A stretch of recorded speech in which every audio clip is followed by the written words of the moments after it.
Hello, how are we getting on? So it's finished Millwall 1, Sunderland 1 in another, god-awful performance. Apart from the last half an hour, it was absolutely shocking. It's a point, it stops the rot, but for me, it just papers over the cracks. And all I can say is thank God for this man, because without Jack Clarke, we'd be fucked. We really would be fucked, because he's carrying this team week in, week out. He's trying to do it all on his own, and fair play to him. If we lose him in January, I really do fear for us.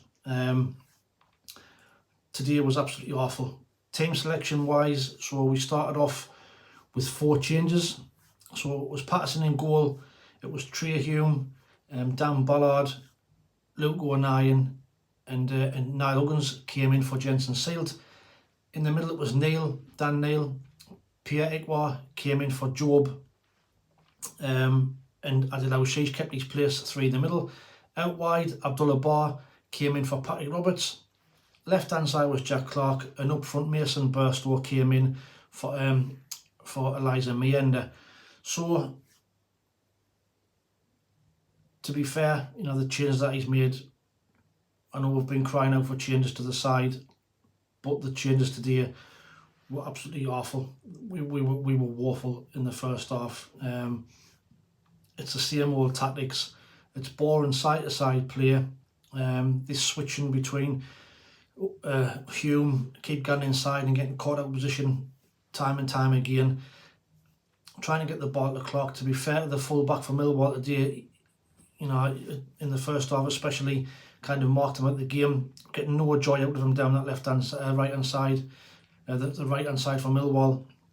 I think it's Ryan Lindy had a good game against him, and we just had no ideas. Like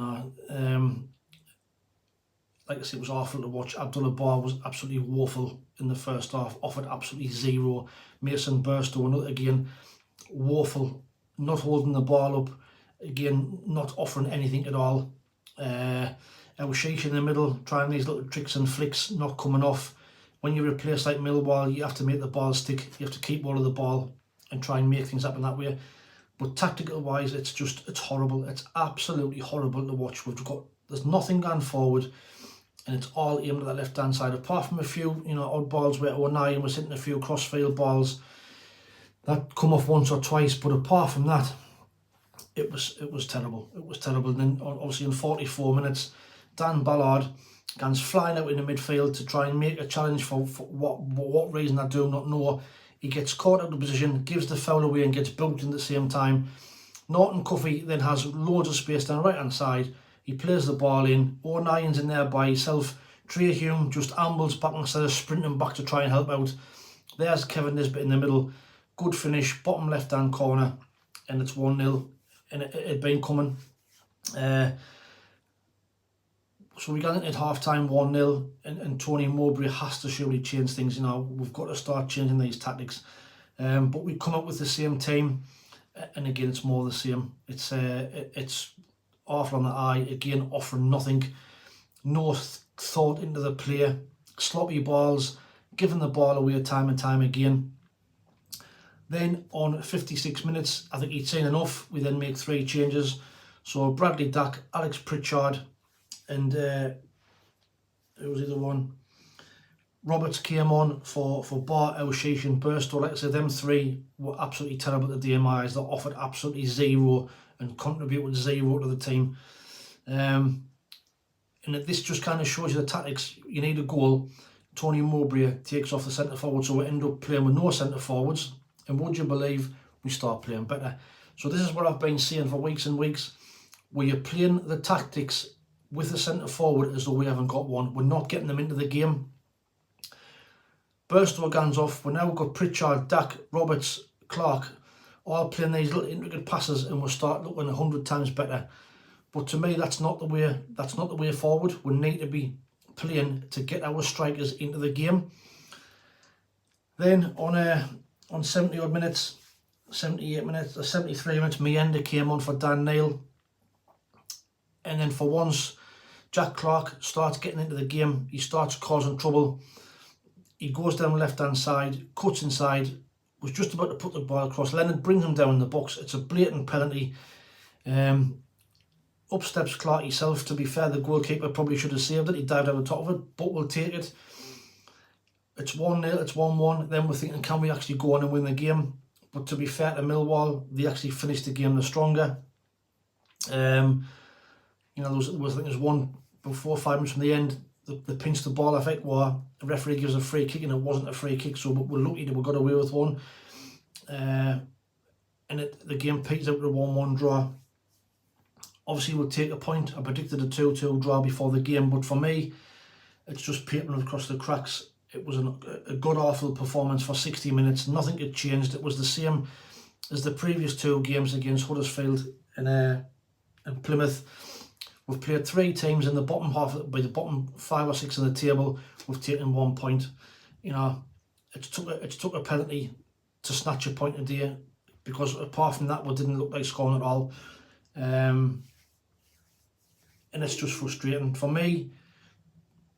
This hasn't helped Tony Mowbray one bit for me. You know, he's still under massive pressure. We've got West Brom and Leeds coming up in the next 2 games. 2 defeats in them 2 games. For me, he's under massive pressure again. We just seem to be lacking any kind of tactical nous, you know, and it just shows you how last season, how much Ahmad carried this side. If we lose Jack Clarke in January, honestly, I don't know what we're going to do. I don't know what we're going to do. Player ratings today, Patterson. I'm going to give Patterson 8 out of 10. He made 2 outstanding saves in the second half. One where was shot across the box, and he's gone one way and dives the other way and tips it around the post. The other one, Bradshaw's through, and he comes out and closes the angle down. 2 great saves, so 8 out of 10. Hume, again, 6 out of 10, and he keeps bombing forward again and losing possession and getting in the middle. Why he's got him doing that, like I said in the preview video, we're not Man City. He's not good enough to do that. He should just be defending and helping out the right side of player instead of going in midfield and fucking losing the ball. 6 out of 10. O'Nien, 6 out of 10. Again, for me, shows he's not a centre half. We know that Tony Mowbray isn't going to drop him, but dear me, he's been shocking the last few games. People think that we'll make them a scapegoat. We're not. I'm not. For me, he's just not a centre half. Shouldn't be in there. We need to start playing players in the proper positions. And O'Nien is not a centre half. He'll never be a centre half as long as he's got a hole in his arse. So for me, Sale should be in there alongside Ballard, because Ballard's carrying O'Nien as well. 6 out of 10. Ballard, 7 out of 10. Like I said, solid performance. Apart from the goal. Their first goal when he gets into midfield, for whatever reason, I didn't know a rush of blood, but he shouldn't be out there. Huggins, 6 out of 10. Another one, kept getting caught out of position and giving the ball away at times as well. 6 out of 10. Dan Neil, not his usual self, but tried his best, tried to get on the ball and try to, you know, break their play up and make things happen. 6 out of 10. Etwa, 6 out of 10, was a lot better than he has been in the previous games that he's played. 6 out of 10. Sheesh, 5 out of 10. I thought he offered very little today. Didn't get in the game. Tried to these little fancy flicks, like I've said before, weren't coming off. Gone down too easy as well. So 5 out of 10 for Sheesh. Abdullah Bar was absolutely woeful. 4 out of 10. Every time he got the ball, he lost it. Was easily shoved off the ball. Offered out. 4 out of 10 for Bar. Jack Clarke, for me, again, man of the match. Even though he's outnumbered on the left-hand side, and that full-back was having a good game against him, he still tried and was still trying to take him on. In the end, he wins the penalty, gets up, scores it, gets us a point. So Jack Clarke, man of the match again, 8 out of 10. Burstow, partly not his fault, but like I said, we're not playing the right tactics to get centre forwards in the game. But again, when the ball was coming up from him, it wasn't sticking. He was too easily pushed off the ball. Didn't really offer anything at all. Never looked like scoring. 5 out of 10. Substitutes, I thought Roberts still did well when he came on. Totally different threat on the right hand side. I know I've been slating him, but compared to what Bart offered, chalk and cheese. So 7 out of 10 for Roberts. Bradley Dack showed a few little nice touches when he came on. 6 out of 10. Pritchard, for me, should be starting. I'd have Pritchard in place of Sheesh the next game, but we know Joe will come straight back in. He's given me his rest, but for me, Pritchard needs to be in this side somewhere. He's the only one brings calmness to the side. He's got a bit of energy and a bit of creativity. He should be in the side, so 7 out of 10 for Pritch. Miyenda came on, looked lively, you know, was putting himself about a bit.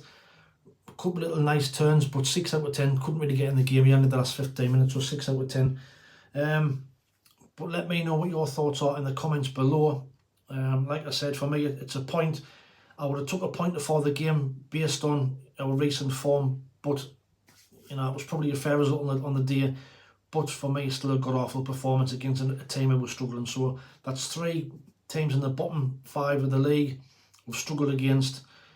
I don't know. It's fine. Tony Mowbray still under pressure, but it's a point. We'll move on. We've got West Brom, the early kick-off next Saturday. Then we've got Leeds after that. 2 really, really tough games. Now West Brom give Leicester a really, really good game today. So they're not going to be easy to beat. But let me know what your thoughts are in the comments below. What was your thoughts on the game? Watch out for the match preview that'll be coming out probably next Wednesday or Thursday for the West Brom game. But until then, thanks for watching. Take it easy, stay safe, and we'll speak soon. But before I go, well done to the 3,000 fans who travelled down there again. Give Sunderland the support as they always do. Travelled in the thousands. Safe trip back as well. Long way down there. Again, deserve a better performance. But like I say, we'll see you later. Ta-ra.